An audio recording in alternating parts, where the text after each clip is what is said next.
Halo pemirsa, gimana kabarnya hari ini? Semoga dalam keadaan sehat dan bahagia ya. Di video kali ini saya akan jelaskan terkait dengan penyesalan dalam suatu hubungan.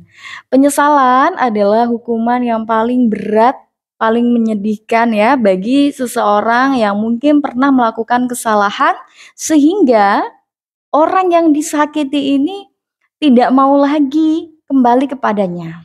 Entah itu dia melakukan kebohongan, atau dia menyia-nyiakan pasangannya, atau dia berselingkuh dengan orang lain sehingga pasangannya yang tulus ini meninggalkan dia.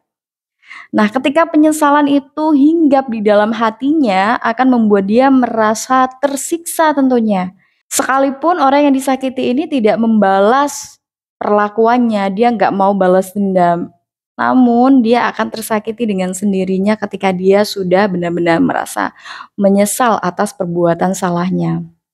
Saya pernah ketemu dengan seseorang nih pemirsa, jadi dia curhat kepada saya, dia saat ini sudah memiliki keluarga, sudah memiliki anak juga, namun entah mengapa dia terus saja merasa bersalah dengan mantannya terdahulu.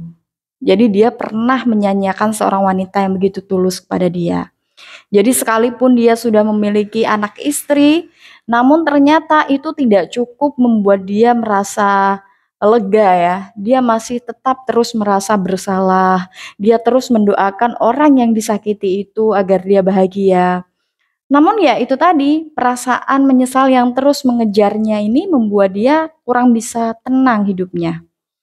Nah, ketika seseorang sudah berada di titik ini, ya itu merupakan hukuman paling berat menurut saya. Karena sesuatu yang sudah berlalu tidak bisa dikembalikan lagi.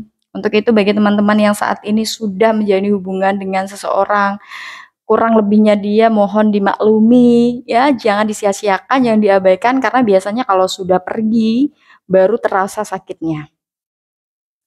Nah, kita bahas terkait dengan penyesalan. Kenapa sih penyesalan ini bisa membuat seseorang itu jadi nggak bahagia, jadi tersiksa?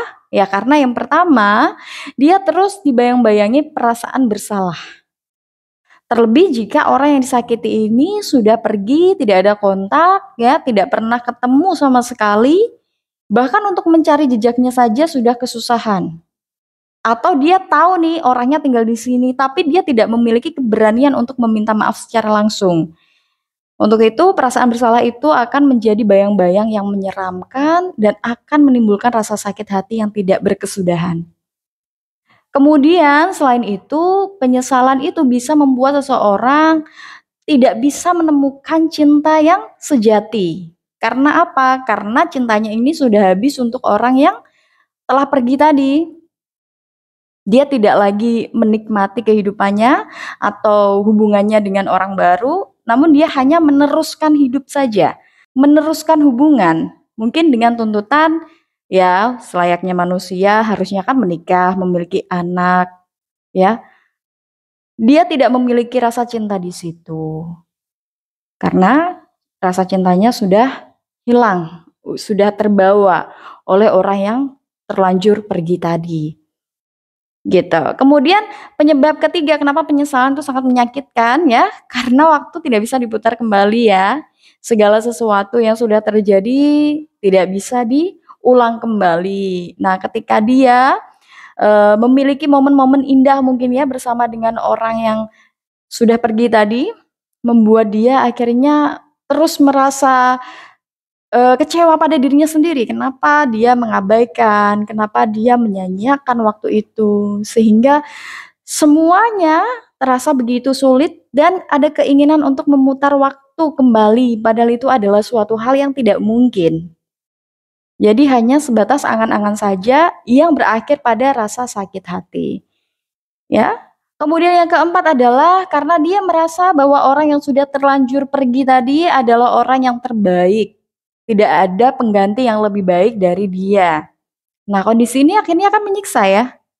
Dia merasa bahwa sosok yang sudah pergi itu adalah yang terbaik, tidak bisa tergantikan oleh siapapun, yang akhirnya, yang endingnya membuat dia merasa lebih kecewa lagi pada dirinya sendiri. Nah, itulah tadi pemirsa beberapa hal yang akhirnya membuat penyesalan menjadi suatu hukuman terberat dalam suatu hubungan bagi orang yang sengaja menyakiti dan akhirnya berujung dia sendiri yang tersakiti. Jadi bagi teman-teman yang mungkin pernah dikecewakan oleh mantannya, ya ditinggalkan padahal dia sangat tulus, Anda tidak perlu membalas dendam ya. Karena suatu hari ketulusan Anda itu akan terlihat. Suatu hari kebaikan-kebaikan Anda itu akan terlihat dan di saat itulah mungkin dia tidak akan bisa menjangkau Anda lagi. Anda sudah bahagia dengan orang lain dan akhirnya penyesalan menjadi hukuman terberat bagi dia. Ya, jadi cobalah untuk mengikhlaskan kegagalan cinta atau perlakuan buruk orang yang pernah Anda cintai, sudah ikhlaskan itu semua, tidak perlu ada keinginan untuk balas dendam. Biarkanlah Tuhan yang membalasnya melalui rasa penyesalan itu tadi. Tetaplah menjadi orang baik. Nah, itu tadi pemirsa dari saya, semoga dapat bermanfaat bagi teman-teman yang mungkin punya unek-unek atau ingin menambahkan atau bahkan ingin curhat ya, pernah dikecewakan oleh seseorang atau Anda sendiri yang pernah mengecewakan seseorang sehingga Anda merasa menyesal. Boleh dong tulis pengalaman Anda di kolom komentar atau bisa juga DM ke Instagram saya, Solihatun Motivasi. Sampai ketemu saya di video saya lainnya pemirsa, hanya di YouTube channel Solihatun Motivasi. Sampai jumpa.